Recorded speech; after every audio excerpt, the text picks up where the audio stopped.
Si en amour, vous ne vous êtes jamais retrouvé à confier votre cœur à un manipulateur pervers narcissique, alors réjouissez-vous et demandez au grand barbu de ne jamais vous soumettre à ce genre de châtiment.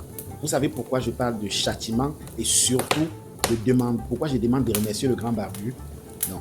Avant de vous donner les 5 raisons principales pour lesquelles vous devez éviter et même prier de ne jamais tomber sur les PN, je me présente.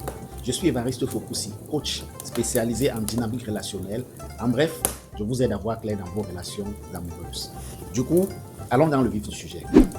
Ce que vous devez comprendre, c'est qu'une relation avec un manipulateur de type pervers narcissique ne commence jamais dans la douleur. Elle commence dans une illusion presque parfaite. C'est même ça le piège. On ne tombe pas dans une relation toxique. On est doucement amené à y entrer comme dans un rêve.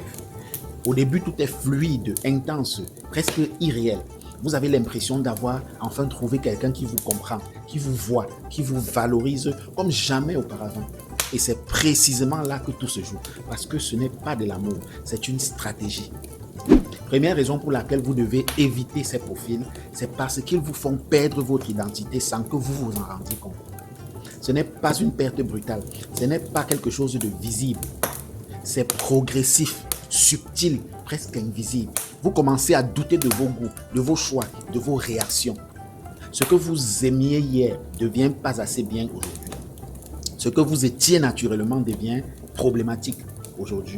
Et sans vous en rendre compte, vous commencez à vous adapter, à vous modifier et même à vous réduire, jusqu'à ne plus savoir qui vous êtes réellement. Deuxième raison, c'est qu'ils inversent la réalité. Et ça, c'est l'une des manipulations les plus puissantes psychologiquement. Vous allez commencer à vous excuser pour des choses que vous n'avez même pas faites. Vous allez commencer à vous sentir coupable alors que vous êtes la victime. Vous allez remettre en question votre perception, votre mémoire, votre logique.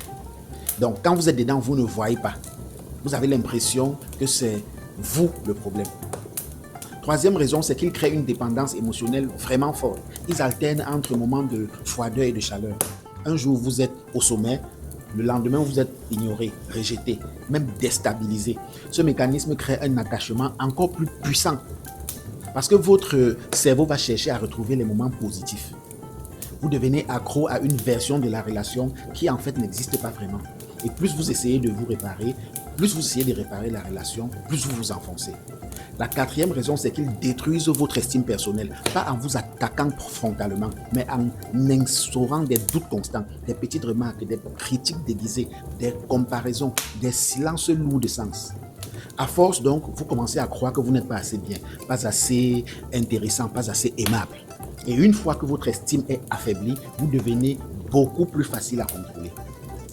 La cinquième raison, et c'est peut-être la plus dangereuse, c'est qu'ils vous isolent lentement, intelligemment. Vos amis deviennent toxiques, votre famille envahissante, vos proches jaloux. Et vous, pour préserver la relation, vous prenez de la distance avec ceux qui pourraient vous ouvrir les yeux.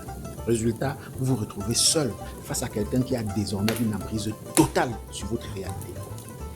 Maintenant, comprenez bien une chose.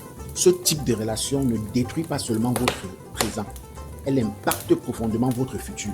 Après une relation comme celle-ci, beaucoup de personnes ont du mal à refaire confiance, à aimer sainement, à se sentir en sécurité émotionnellement. Certains développent même des schémas répétitifs et attirent inconsciemment le même type de profil. Parce que leur perception de l'amour a été totalement déformée, cassée. Et c'est pour ça que j'insiste sur le mot châtiment. Pas dans un sens mystique, mais parce que l'impact psychologique est réel, profond et durable. Ce n'est pas juste une mauvaise relation, c'est une expérience qui peut vous transformer négativement si vous n'en prenez pas conscience. Mais il y a une vérité puissante que vous devez également retenir. Vous pouvez vous protéger, vous pouvez apprendre à reconnaître les signes de ce style de profil. Vous pouvez développer votre lucidité émotionnelle, vous pouvez poser des limites claires. Et surtout, vous pouvez refuser d'entrer dans ce type de dynamique, même si elle paraît séduisante au départ. Parce qu'au départ, au final, je veux dire, l'amour ne doit jamais vous faire douter de votre valeur. L'amour ne doit jamais vous faire perdre. L'amour ne doit jamais vous enfermer. Si ce message vous parle, c'est que vous êtes déjà en train de monter en conscience. Et plus vous développez cette conscience, moins vous serez vulnérable face à ce genre de profil. Abonnez-vous si vous voulez apprendre à maîtriser vos relations, à comprendre les dynamiques invisibles et surtout, ne plus jamais tomber dans des pièges qui détruisent silencieusement. Retiens une chose et répète cela chaque jour en toi. L'amour ne te détruit pas. Ce qui est en train de te détruire n'est pas de l'amour.